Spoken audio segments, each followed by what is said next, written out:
Solid Waste Management Rules 2026. Now, the Solid Waste Management Rules 2026, it supersedes Solid Waste Management Rules 2016. Now, the Solid Waste Management Rules are under Environment Protection Act, EPA 1986. So earlier there was 2016, now these are 2026 rules. What is the basic difference? What have been the new introductions over here?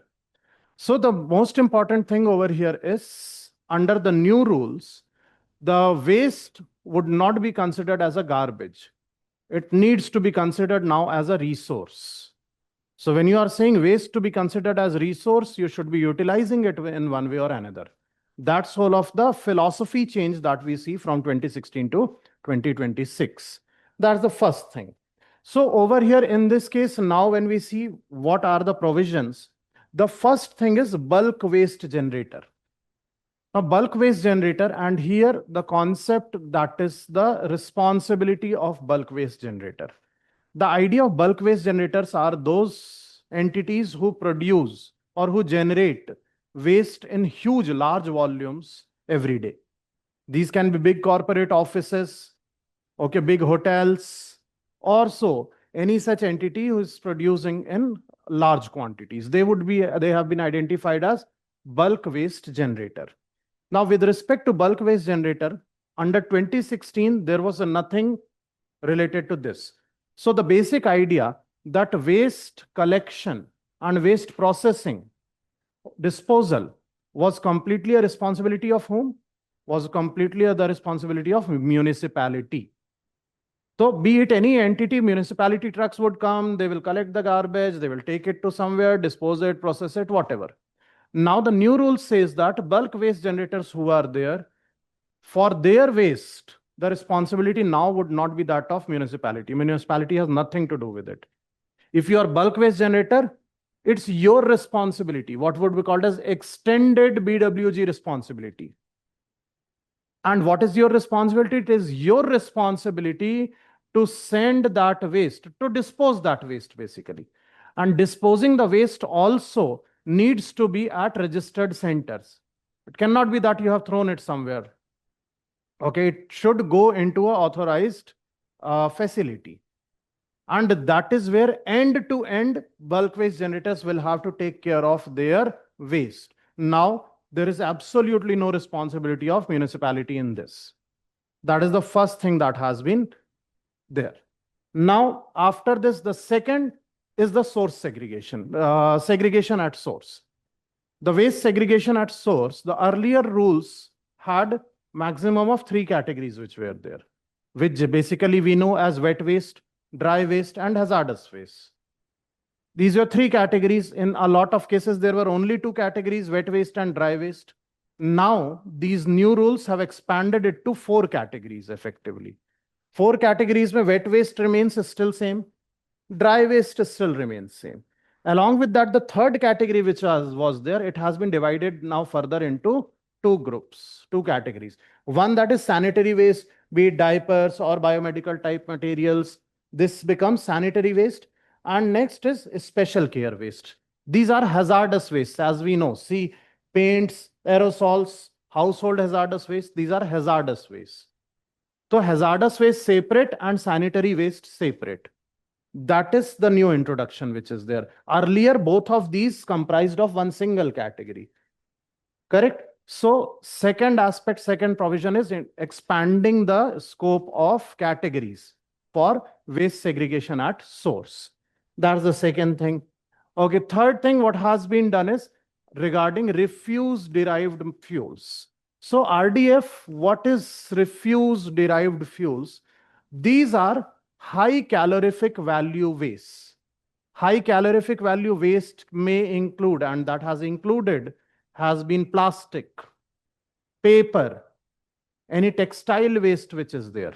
Now burning these, you are going to get a lot of heat. So what has been said is this you will not discard because it is usable. As of now, it is usable. It is waste, but you can burn it and use it. So this should not be discarded. This should be used now. And under the new rules, it has been made mandatory for this RDF to be used by cement factories for their fuel requirements, as well as waste to energy plants also have to use these. So refuse derived fuels, high calorific waste products from which energy can be derived. This is all now, see, resources. We start with the theme resources. That if the waste is there, how are you going to use it properly? So these are the three things. And overall, now, if you see this diagram, this explains a lot of things very simply. If we see the waste part may initially this organic waste which are there. Organic waste need to be done what? They should be composted. That's one thing. Second, the RDF which is there, refuse derived fuels. They go to cement plants or what did I say? Waste to energy plants or waste to energy plants. Third category, whatever material can be recycled, you recycle it. These are the three uses which are there. And after that, whatever remains, which is non-recoverable, you can't use it in any ways, that only now should be used in landfills. Now, this is one difference that comes up from 2016 rules. 2016 rules provided for majorly landfills. It did not set any rules, and so it was inferred that majority of the waste you can use for landfills. Okay, but now it clearly says landfill only those waste goes, okay, which are non-usable now, non-utilizable now. Correct? So difference if you see over here, clear difference. 2016 rules, 2026 rules. What are the differences? Approach. Waste management. Here the approach is circular economy, where you are considering it as a resource, reusing it. First difference. Responsibility. Mostly municipal responsibility. BWGs have their own responsibilities. Third, segregation, 2 to 3 categories were there. Now the categories are 4. Monitoring earlier was limited or analog monitoring, whatever is there. Now there is in this addition where you have a centralized digital portal. Even BWGs, when they will send the waste to the common facilities, how much waste has been sent, how much has been processed, every information needs to be uploaded to this digital portal so that government can track it continuously, so that there is no leakage with respect to waste disposal or processing. And last one, landfill. 2016 allowed widely, and landfill over here is strictly restricted. Restricted to what? Restricted to inert or non-utilizable waste only. So 4 major provisions, again I'll repeat. The first one is starting with this. The bulk waste generators, let's say. Bulk waste generator responsibility is the first one. Then second, categorization now 4 categories.